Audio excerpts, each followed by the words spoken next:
Let's say China. China.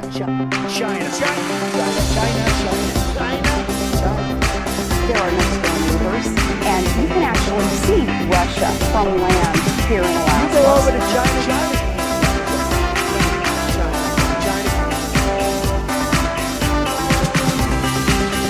I did not have sexual relations with that woman.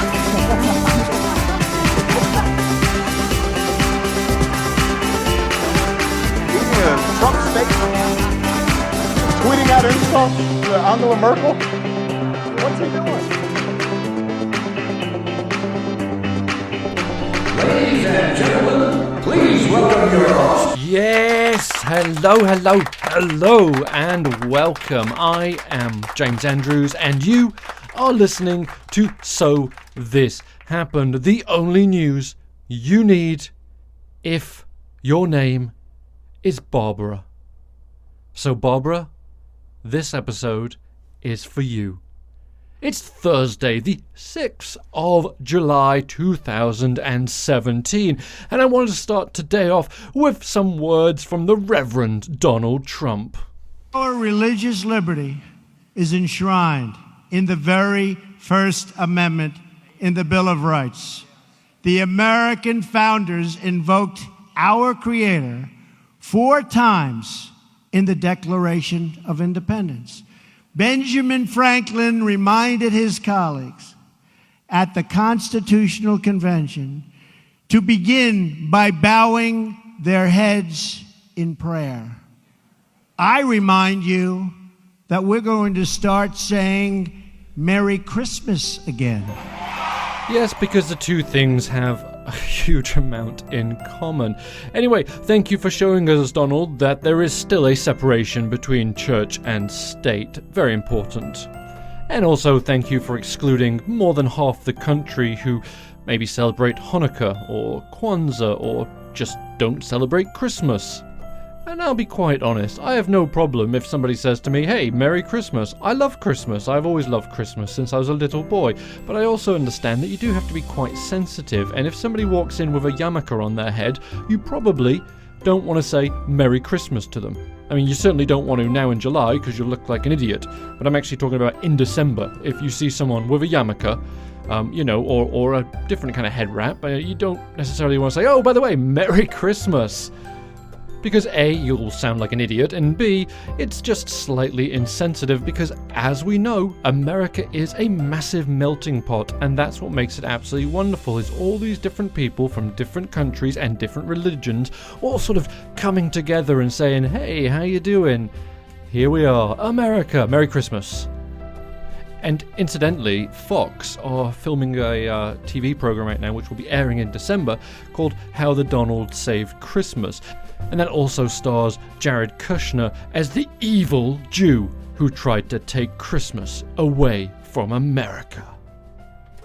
And nothing will destroy that Christmassy feeling that you have right now than looking at Big Brother. That's right. Now, Donald Trump ran on a platform of making government smaller and being less intrusive, so it came as a surprise to everybody when Donald Trump announced last Friday the Presidential Advisory Commission on Voter Integrity's request for extensive personal information about voters. Now, as of today, 45 states and Washington, D.C. have said, no, we will not provide that confidential information on our voters, and that is a big win.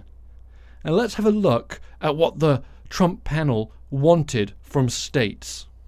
They were seeking information like dates of birth, political party, last 4 digits of social security number, voter history, so that includes any election voted in, from 2006 onward.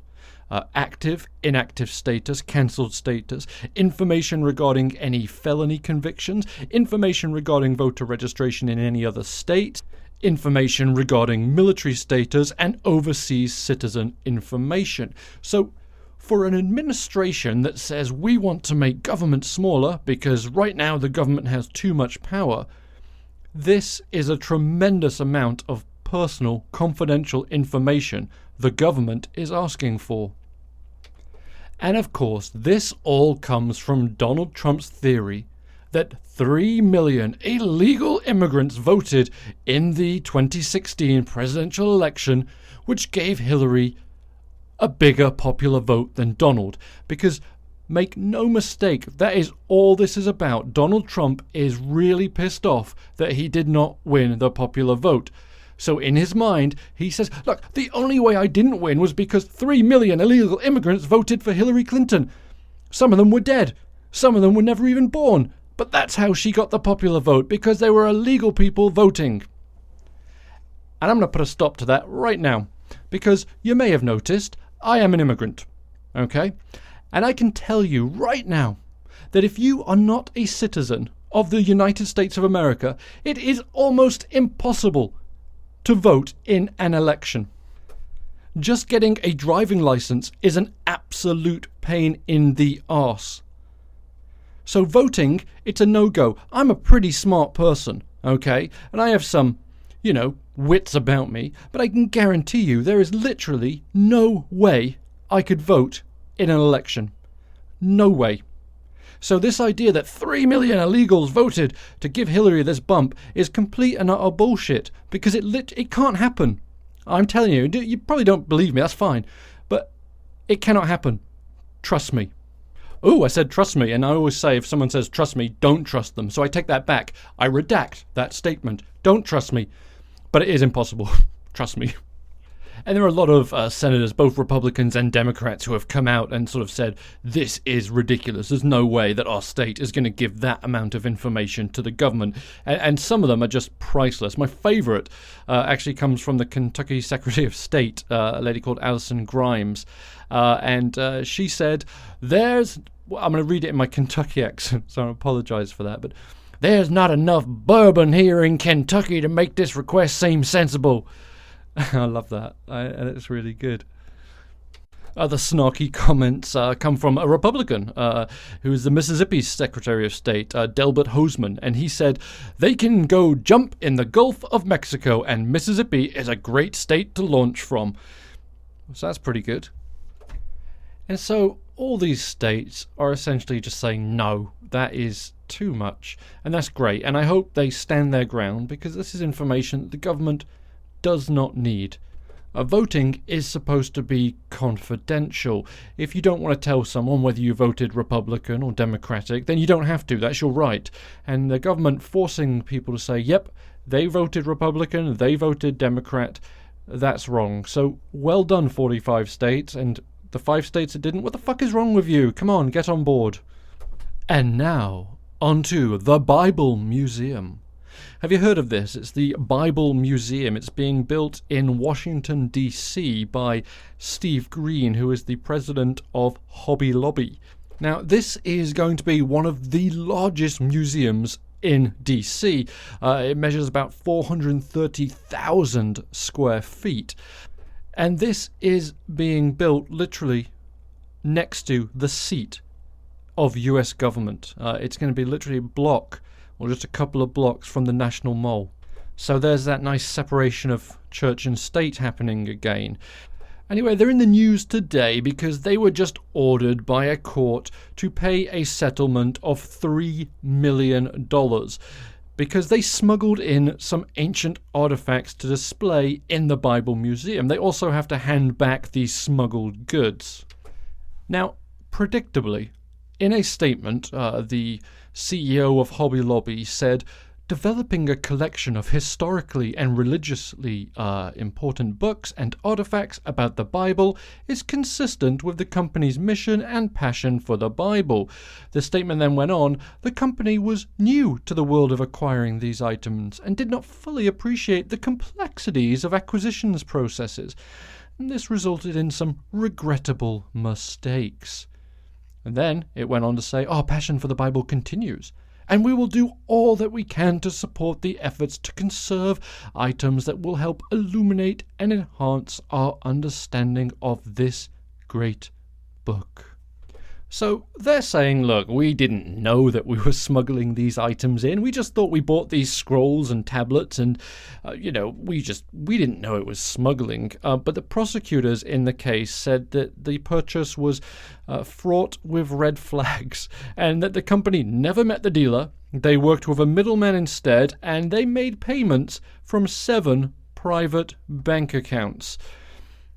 But they didn't know they were doing anything wrong. They just sort of, decided to pay from 7 private bank accounts and not meet anybody in person, so we have complete plausible deniability. Now, the company purchased some 5,500 artifacts, spending $1.6 million on it. Now, they were saying, we didn't know any of this, we are absolutely innocent. But the prosecutors said in the case that the company had been warned by an expert that such items from Iraq were likely to have been looted from archaeological sites, and they needed to be carefully verified. Well, they didn't carefully verify anything, and they just said, just bring them in. We've got to put them in the Bible Museum. We've got to fill that. We've got a lot of room to fill. Oh, my favorite part is that these were sort of ancient clay tablets, with biblical writings on, or whatever they were, and they brought them into the company as tile samples. Seriously, that's what they imported them as, tile samples. I think I might do my bathroom with ancient biblical tablets. What do you think, Martha? I think that's a very good idea. I don't know who Martha is. Oh, it's just, there we go. So, Hobby Lobby, well done. And finally, we're going to end with Donald Trump in Poland. Now, today, Donald Trump was asked in a press conference, will you say definitively yes or no? Do you believe Russia was involved in interfering with the 2016 presidential election? Donald Trump answered that. And then he went on to criticize his predecessor in a... Well, I'm just going to play it and have a listen. It's really epic. Well, I think it was Russia, and I think it could have been other people in other countries. Could have been a lot of people interfered. I said it very simply. I think it could very well have been Russia, but I think it could well have been other countries, and I won't be specific. But I think a lot of people interfere. I think it's been happening for a long time. It's been happening for many, many years. Now, the thing I have to mention is that Barack Obama, when he was president, found out about this in terms of if it were Russia, found out about it in August. Now, the election was in November. That's a lot of time. He did nothing about it. Why did he do nothing about it? He was told it was Russia by the CIA, as I understand it. It was well reported. And he did nothing about it. They say he choked. Well, I don't think he choked. I think what happened is he thought Hillary Clinton was going to win the election, and he said, let's not do anything about it. Had he thought the other way, he would have done something about it. So he was told in early August by presumably the CIA that Russia was trying to get involved or meddling pretty strongly with the election. He did nothing about it. The reason is he thought Hillary was going to win. And if he thought I was going to win, he would have done plenty about it. So that's the real question, is why did he do nothing from August all the way to November 8th? Why did he do nothing? His people said he choked. I don't think he choked. Okay, so a few things on that. Donald said there that, I think I really have to mention Barack Obama. And to that, no, you don't. And secondly, he started off saying, I think it was Russia. It might have been Russia. It may have been somebody else. Bermuda, very possibly, could have been hacking. Bermuda, that's who he was talking. He didn't say it, but Bermuda. Those fuckers in Bermuda, on the beach, hacking into the election. Bastardos. And secondly, did anybody else notice there that Donald Trump just completely and utterly admitted to the fact that Russia interfered with the 2016 presidential election? He literally said they absolutely did, and the reason Barack Obama did nothing was because he thought Hillary Clinton was going to win. If he thought I was going to win, by God, he would have done something about those Russians who were definitely 100% absolutely interfering with the 2016 presidential election. And on that note, Good night. Follow me on Twitter, So This Happen, and like and subscribe to the podcast, and I will chat with you tomorrow. Ciao. And you can actually see Russia from land here in Alaska.